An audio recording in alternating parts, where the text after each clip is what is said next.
nós vamos respirar, nós vamos sentir toda essa espiritualidade amiga, Eliamar, Luiz, os espíritos que estudam junto conosco, para que nesta tarde possamos ter uma tarde de muito aprendizado, com serenidade, com harmonia e fraternidade. Sentindo já os guardiões no nosso lar, colocando as redes em forma de tala metálica para fazer toda essa retirada de energia.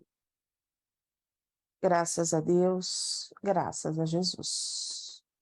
Antes de a gente começar, eu queria só passar uma mensagem para aqueles que assistem a gente pela internet. Se você gostou do assunto, do nosso estudo, não esqueça de dar um like, porque isso ajuda a divulgar o nosso canal, tá bom? Nós vimos aí, ultimamente, aumentou, depois que a gente começou a fazer a propaganda disso, aumentou a quantidade de likes e aumentou novamente a quantidade de pessoas assistindo os nossos vídeos. Ou seja, quando a gente dá like, a gente está falando para as outras pessoas assim, olha, isso daqui é bom, assistam também. Bom? Eu faço, eu lembro. E o amparo, onde fica? É a conversa deles, né? Onde que fica todo esse amparo quando a gente vê que a gente está envolvido? Essa é a pergunta mais comum que ouvimos por aqui. Sem nenhum desrespeito à sua formulação. Ela traduz a infantilidade da visão de quantos desconhecem a extensão dos serviços da divina providência. A bondade de mais alto jamais cessa em entender benesses até mesmo para os escravos da perversidade, quanto mais os devotos do bem. Entretanto, muita ilusão permeia a visão de nossos correligionários espíritas a esse respeito. Imaginam-se isentos de lutas após a morte, tão somente em função das extensas folhas de serviços prestados nas tarefas. Até mesmo o amor celeste, para ser bem recebido, solicita educação interior, pois, do contrário, pode ser interferência infeliz nas necessidades de aprendizado de muitas almas. Já resgatamos companheiros espíritas em lamentáveis estados de loucura fora do corpo. Cuidamos de suas carências imediatas e quando foram convocados a servir e melhorar, fugiram, desatinados em direção aos portais da saída, no rumo de suas plantações. Tinham um espiritismo no cérebro e traziam o coração na retaguarda. Para nós, o que nos acostumamos ao autoconhecimento fora dos 5 sentidos, o conceito de ser espírita passa por esse parâmetro. O coração que pulsa ininterruptamente em busca da luz. Basta isso para que o amparo, em qualquer instância, possa ser eficaz sem ser conivente. Forte, né? Mas é uma realidade. Nesse parágrafo aí, o que me chamou a atenção é essa frase. Até mesmo o amor celeste, para ser bem recebido, solicita educação interior, pois, do contrário, pode ser interferência infeliz nas necessidades de aprendizado de muitas almas.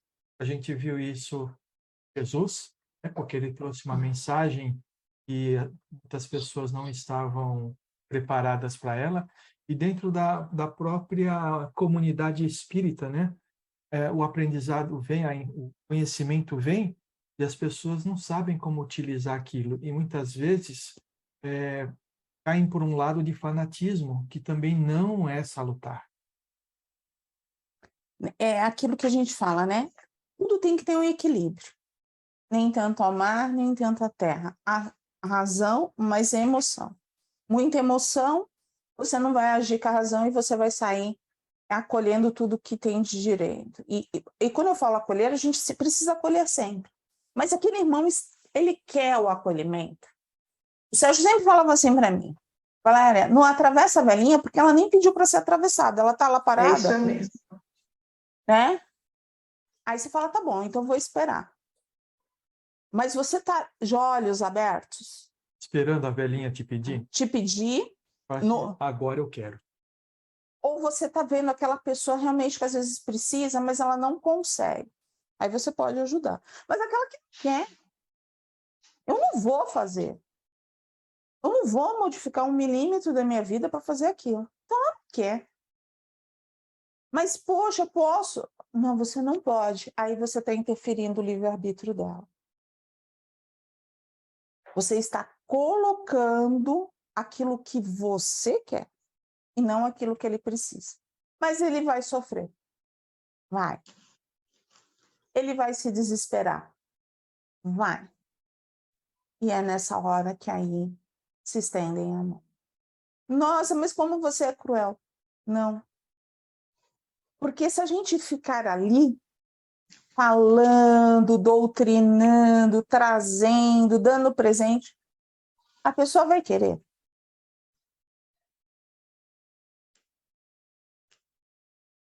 Esse silêncio é do quê? Nossa, silêncio, abaixaram a cabeça. Não, eu estou aqui pensando, nessa viagem eu conheci um casal e o rapaz está em Parkinson, 62 anos. A esposa está com um filho com depressão. Aí a Solange começou a tentar conversar com ela, falei do nosso grupo, né? Já falei para ela se ela queria entrar nas nossas vibrações, já mandei o link para ela, né? Numa das conversas que ela teve comigo sobre o filho com depressão, eu abri uma página antes de ontem sobre o livro Calma, que falava dos filhos que a gente recebe. Ela falou para mim que ela estava querendo desistir de cuidar do filho. Eu falei, você tem uma missão, você não pode desistir do seu filho, né? E eu tentei conversar com ela, mas eu fotografei as coisas, eu mandei o link, ela faz assim, ok, e silencia. É o que você está falando. Ela está pronta para isso? Não. Então... É um movimento. Não é que a pessoa assim, nossa, eu não quero isso é horrível. Não, é esse movimento. Ela não quer sair dessa inércia. Ela não sente, ela não consegue. Por quê? Porque ela não tem maturidade. A maturidade ainda não veio. Ela não está calejada ainda. Mas ela chorou, né, para mim. Você sabe que eu fui na igreja de São Francisco de Assis. Dentro da igreja de São Francisco de Assis, eu levei o meu livrinho de Jesus no teu dia a dia. Eu dei para ela o livro. Vou ter que comprar outro. Ela chorou, não, amiga, é seu. Eu falei, não, eu estou lhe dando. Eu quero que você fique. Leia uma folhinha por dia, duas folhinhas. Isso vai acalentar você. Dei o livro. Agora, se ela está lendo, se ela não está lendo, se ela vai entrar no grupo de vibrações, eu não sei. Eu senti em ajudá-la. Não sei então, se... assim... Faça como Papai Noel. Entregue o presente. Ele não vai É. saber se a criança gostou do presente ou não. Foi o que eu fiz. Eu entreguei. Eu dei. Você fez a sua parte, não é? Sim. Você foi tocada no coração e fez a sua parte. Exato. Foi o que eu senti vontade de fazer. A gente, quando entra no espiritismo, né? Eu falo que a gente sempre tem um gás naquela coisa assim, nós precisamos, vamos lá. Não é que a gente não precise. Mas a gente tem que ter esse gás para aquele que quer. Porque aquele que não quer, não é que a gente vai deixar de lado. Ah, ele deixou de ser meu amigo. Não. A gente precisa compreender. Ele está pronto. É isso. Ou então ele fez uma outra escolha, ele foi para um outro segmento, que também está tudo ok. Mas eu acho que ela não está pronta. Eu acho que é isso mesmo que o Sérgio falou também, entendeu? Não está no momento dela ainda. Não tocou. Uma hora, sabe? Olha, eu vou falar um negócio que, quando eu falo, a Valéria sempre fala assim, você não deve falar isso, mas eu vou falar. Ai, meu pai, lá vem. As pessoas que estão passando nisso e não querem mudar de atitude mental, elas precisam sofrer um pouco mais. Porque o sofrimento é o amor. Se a gente não for pelo amor, que foi aquilo que você ofereceu para ela, o sofrimento vai trazer ela. E não é que a gente quer ver a pessoa sofrer, porque a gente tem compaixão, e com compaixão a gente oferece caminhos. Mas quem tem que andar pelo caminho é a pessoa, não somos nós. Nós já estamos nele. E assim, nós estamos nesse caminho, está tudo certinho, mas a gente precisa não temos nenhuma formação, a gente precisa nos manter. E se a gente vai pegando esses percalços, a gente vai ficando um pouco enfraquecido, se a gente não está no início desse caminho, porque você fala assim, eu quero puxar, eu não consigo, eu não tenho, meu Deus, não. Uma hora vai vir. E vem. Você entendeu? Uma hora vem. Na hora que estiver maduro. Ah, se não for nessa encarnação, é numa próxima. Aí, se eu não estiver aqui, vai vir outra pessoa, sabe? Porque somos todos irmãos. Aí você fala, nossa, você anda fria. É o que eu escutava. Não, gente, olha, às vezes, assim, não é frieza. É que a gente tenta conversar com as pessoas de diversas formas. Né? As pessoas que a gente vai fazendo, vai sendo assistida no Pingo de Luz. E não só no Pingo de Luz, vem também muito mais vem da experiência da Casa de Pedra mesmo. Mas a gente não pode dar o passo que é do outro. A gente não vai conseguir, o passo é dele. Eu posso segurar na mão dele, mas o passo é dele. Não adianta. E às vezes a gente pode falar o que quiser, aí a pessoa fala assim, não, eu já sei o que a pessoa vai falar para mim. Eu já sei o que ela vai me falar. Então, sabe, se já sabe, né, aplica, né? Não adianta. Esse é o problema, Leda. Quando fala que já sabe, é porque sabe mesmo, mas não quer aplicar. E não aplica, pois é. Ó, não quer aplicar, não é que não compreende, não sabe ou não acha que é importante. É porque aplicar ali vai ter que abdicar de algumas coisas que a pessoa não quer abdicar ainda. E quando que ela vai abdicar? Quando sofreu o suficiente para falar assim, realmente, eu preciso fazer aquilo. E quando que chega esse tempo? Cada um vai ter esse tempo. Você entendeu por que a gente tem lá uma programação e a gente coloca, ó, se eu chegar em tal idade e não acontecer, se eu não tiver me modificado, me transformado, vai vir alguma coisa na minha vida, eu vou passar por um obstáculo, é aquele dali que eu vou ter um sofrimento, e aí eu vou tomar o choque. Eu tenho 60 anos para me reformular. Não me reformulei, ou então tenho 40, tenho 30, depende do... que era comigo. Comigo também. Olha. Estão com medo. Ó, carapuça seguiu direitinho aqui, viu? Vem alguma coisa, toma um baque. Não modificaram, vão continuar. Agora, acordou, vai começar a tirar suas máscaras, vai trabalhar suas vendas, vai trabalhar consigo mesmo, vai caminhar. Não caminhar, porque às vezes vai devagarinho. Essa maturidade. Um susto sempre é bom também, né? Porque aí vai dando umas cutucadas, vai acordando. Susto não é bom, não. Entrando. Susto não é bom. Susto é muito rápido. Esquece rapidamente também. Às vezes não. Quem é que tomou um susto e mudou a vida? Eu podia dizer eu, mas não sei se deu. Mas só que o seu susto foi bem demorado, né? Não foi um susto. Não foi um susto. Foi um convite. Entendeu? Uma coisa é o seguinte, o susto daquele lá que você fala assim para a pessoa, se você não fizer isso, você vai morrer, isso não muda a pessoa. Só ela vendo que a morte está chegando que ela vai mudar, entendeu? Agora, quando a gente fala da morte, não estou dizendo que não é doloroso, mas eu vejo assim, quando a gente sente toda essa pressão, como a gente está sentindo. A gente estava sentindo uma pressão, ninguém está feliz. Não dá para chegar e falar assim, eu estou 100% feliz. Não existe. Então, a gente já começa a ter isso. Vamos lá? Eu anotei o final dessa página aí, está escrito assim. Um parágrafo que começa... Meu irmão, para almas que fazem incisão do reino. Então, lá eu anotei a parte que está escrito assim. O desejo de melhora talvez seja a qualidade mais evidente em nosso estágio evolutivo. Ó, a qualidade mais evidente é o desejo de melhora, não é a melhora, tá? É só o ato de desejar. Por traduzir que já cansamos do mal. E isso é verdade. Da estagnação. Tudo mais virá daí. Ou seja, o progresso, o desligamento dos vícios, enfim, a vitória interior. Enquanto isso, nossos irmãos na seara, quase sempre tomados de escassa tolerância e compaixão, esperam uns dos outros mais do que possa oferecer, criando desânimo e puritanismo totalmente desnecessário. O desejo de melhora é o efeito de um longo trajeto de amadurecimento do espírito. Então, é isso.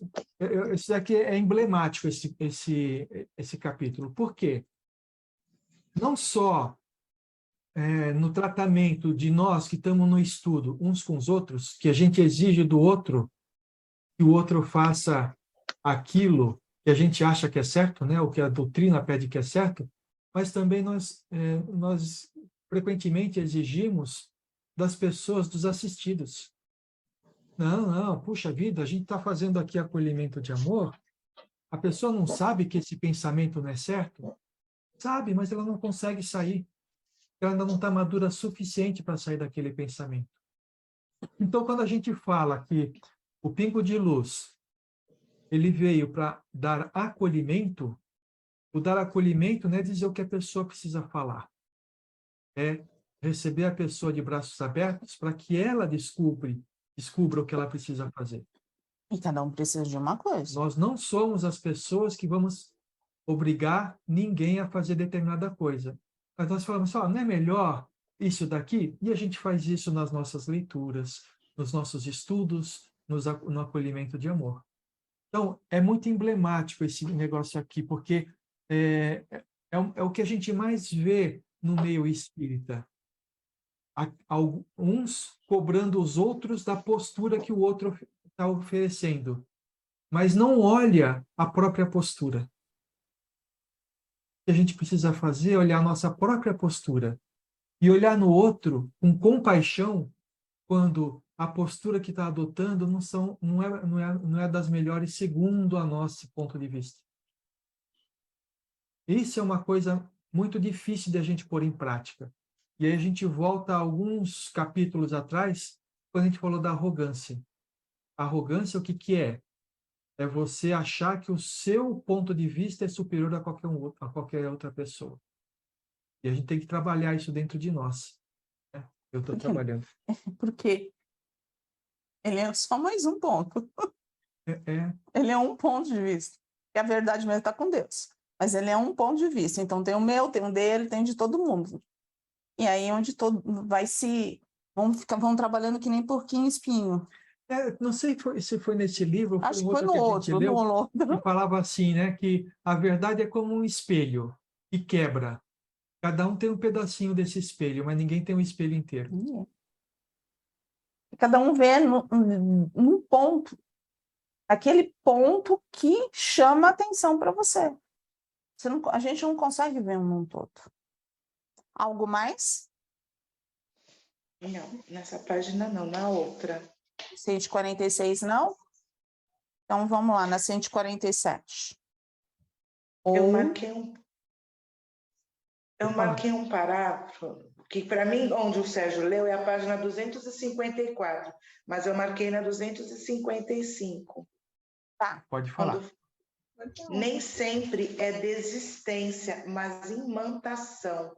O que é ser imantação?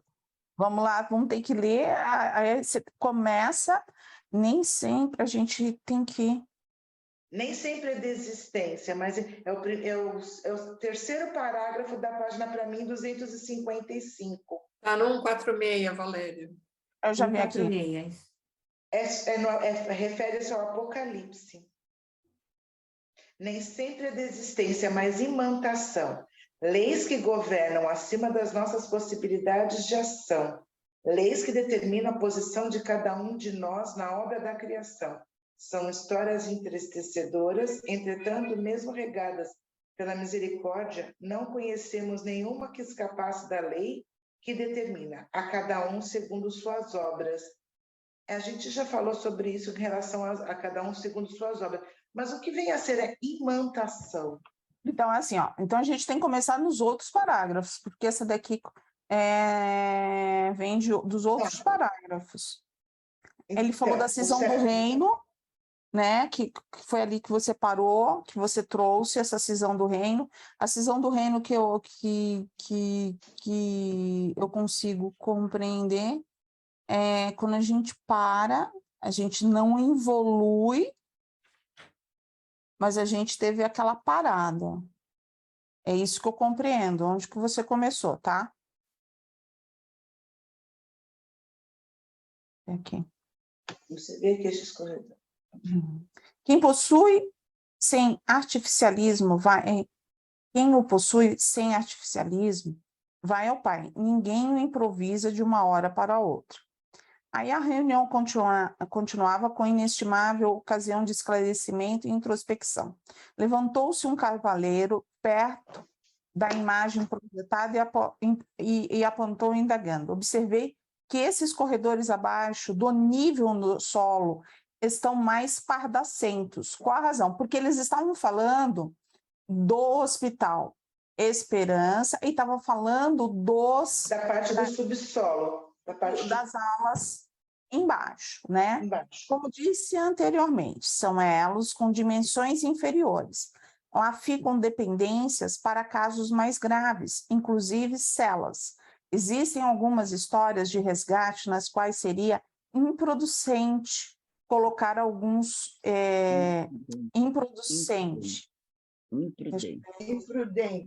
imprudentes. Existem algumas escolas imprudentes. Colocar alguns pacientes na intimidade dos pavilhões, nos chamados portais de acesso. E manejou novamente a imagem projetada que passou a mostrar com detalhes a narrativa. Como pode ver, temos esses cômodos logo na entrada, na divisa entre as regiões inferiores e os limites do hospital. Sob guarda intensa e cuidados muito especiais. São alojamentos apropriados para avaliar a real possibilidade da internação ou aguardarem a amenização dos quadros enfermiços para posterior transferência a outras organizações do nosso plano. Ocorrem casos de desistência, não quererem ser internados, nem sempre é desistência, mas a imantação. Não é que eles desistem, mas a imantação de tudo que está acontecendo ali. Eles estão presos ao que eles eram e não aquilo que eles querem ser. Então, não é que eles estão desistindo, é que eles não conseguem se livrar. É como se fosse um vício. As pessoas algumas pessoas que são viciadas e querem se livrar do vício, elas não conseguem porque elas têm uma dependência daquilo. Aí, o que acontece? Que é difícil todo mundo compreender como que funcionam os hospitais. A gente sempre acha que a gente está vamos dizer assim, numa dimensão muito elevada. O umbral, né, vamos dizer assim, ele está na 4ª dimensão. Mas as outras partes, porque o hospital vai descendo, ele está muito perto da crosta. Então, essa imantação é o quê? Aquele que tem problema de droga vai estar com de droga. Aquele que tem problema de sexo vai estar com problema de sexo. Aquele que tem a da maledicência, e assim, aquele que tem da ruindade mesmo, eu vou ser perverso, eu sou perverso, está imantado disso. Então, você imagina, como que eu vou conseguir socorrer? Porque eu vou levar essa palavra, eu vou estar aplicando passes, eu vou estar ali trabalhando com ele, mas ele não quer, ele não consegue. Então, às vezes, eles precisam se manter nesse pronto-socorro, que é mais baixo, limpo. Aí a gente vai lembrar da ala onde André Luiz iniciou, onde ficava aqueles baldes que saía muita matéria fétida, tudo aquilo vai ficar ali, vai ficar um tempão para limpar todo esse perispírito para poder ir para outras. Essas são as imantações. E essas imantações são feitas através do quê? Das nossas atitudes, mas através dos nossos pensamentos e de nossas ações. Você lendo agora, desculpa, a Valéria lendo agora esse parágrafo anterior, onde tem esse estágio anterior de avaliação, eu consegui pensar numa situação assim, tipo a pessoa ficar numa maca num corredor de um pronto-socorro. Eu pensei numa situação para ser um paralelo. Existe um livro... Só uma coisa, acho que é mais parecido com a pessoa que está naquela ala de problemas de contaminação e ficam esperando ele melhorar um pouco para colocar junto com o Isolamento também. Existe um livro, Um Terço da Vida,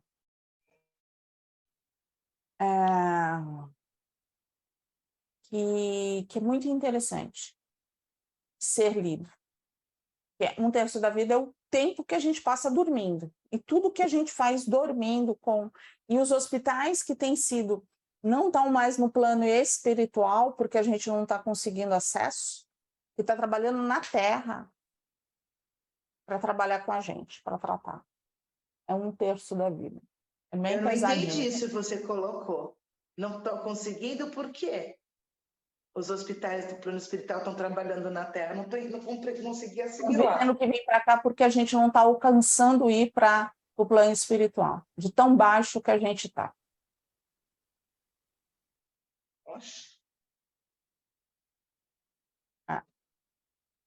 As frequências das pessoas, é isso? As frequências dos pensamentos? Nossa, que horror. Quando a gente fala isso, sabe, gente, não é querendo ser perversa, não, mas sendo um pouquinho. A gente faz parte também, tá? Desculpa aí a perversidade. Continuo sem entender. Porque você fala para a gente assim, quando a gente for dormir, para a gente falar que a gente quer ir para o Hospital Santa Cruz, para os nossos anjos da guarda nos acompanharem, para a gente não se perder no caminho, ou para trabalhar, ou para estudar, ou para ser assistido. Aí você fala assim, eu acho que a gente vai. Como é que agora você está falando que a gente não faz, que a gente faz parte? Mas quem disse que a gente vai para lá? Eu não sei, eu estou achando que eu vou. Você só olha que a gente deve ir. Quem disse que a gente não vai para o subsolo dele, que nem está descrito aqui? Jesus amado. Não posso. A gente está indo, mas para qual andar? Aí... tem isso, né? Sim. A gente vai para o andar que a gente mais se avisa. Então, é isso que eu ia falar aquela hora. Frequência. A imantação se dá pela afinidade de frequência vibratória. É como um ímã, né? É como um ímã. É um pouco diferente, Quando você quer escutar uma rádio e a rádio está fraquinha, o que você faz? Você vai mais perto da estação, né? Você vai mais perto da estação. Se aproximar mais. Sintonizando, Então, você precisa saber em que sintonia que você está. E aí você vai junto para aqueles espíritos. Esses daqui que eles estão falando que desistem, não é que eles desistem. Muitos deles, né? Não é que eles desistem. É que a frequência de vibração dele faz com que ele fique próximo daqueles que são afins dos mesmos pensamentos e sentimentos. E para que a gente finalize, a gente vai continuar conversando sobre isso. Quando eu falo, aí você fala assim, nossa, você está sendo perverso. Não foi a minha intenção, mas a minha intenção foi que assim, a gente consegue sempre ver muito o outro, mas a gente não consegue ver a gente. É verdade. E a gente precisa, talvez, modificar um pouco isso. Primeiro nós, ver o que isso cabe a nós, o que isso fala a nossa frequência. E a frequência do outro eu não vou resolver, mas a minha frequência eu posso. Né? Então, se isso chamou a atenção, qual é a imantação? Qual é a minha imantação agora? Qual é a minha frequência? O que eu ando aprontando? Qual é meu sentimento? Vamos lá? Essa conversa é comigo mesmo, entendeu? Porque às vezes você quer ir para um patamar, mas por afinidade e pelo chamamento, pelo imã, você vai para outra. Compreenderam? Então, eu não posso ficar terceirizando. Eu não tenho... A cada vez que eu terceirizo um problema, uma ação... o Sérgio... Eu não estou trabalhando comigo, eu estou trabalhando o outro. Eu estou trabalhando o ato. O meu sentimento é que tem que ser trabalhado. A minha fé precisa vir. Se não cair uma folha, porque Deus é o que quer. Então, vamos lá, vamos respirar e vamos trabalhar para a espiritualidade aquilo que ela pediu. Esse é o entendimento. E cada um no seu aprendizado, no seu dia a dia. Cada um vai ter algo no seu dia a dia para isso. Mas é assim que a gente vai acumulando essas energias. Quando a gente vai captando tudo aquilo que vem de fora, com aquilo que a gente já tem de dentro, e não vai trabalhando esses sentimentos. Porque se a gente puxar esse sentimento maior, a gente vai trazer o sentimento do perdão, da aceitação, de compreender que cada um está num nível de maturidade, cada um tem a sua verdade e todos precisam ser respeitados. Essa é a terra de regeneração. Para sermos regenerados, temos bastante trabalho, não temos? Temos. Individualmente para fazermos? Sim. Pela gente mesmo. Eu espero que eu consiga me adaptar à minha nova realidade e colocar esses conhecimentos assim, em uso para o meu melhora espiritual e que eu possa trabalhar para o meu próximo também. Eu lembrei do Ruiz hoje à tarde, quando eu comecei a ler os livros. Eu falei, meu Deus, eu estou ficando muito confusa. Eu lembrei quando ele deu aquela mensagem que ele indiretamente falou que todo mundo tem capacidade para entender tudo que a gente está recebendo. Então, bora lá, né? Eu anotei aqui, quando o Senhor mostrou os portais, disse que lá são tratados... Paramos aí, tá bom?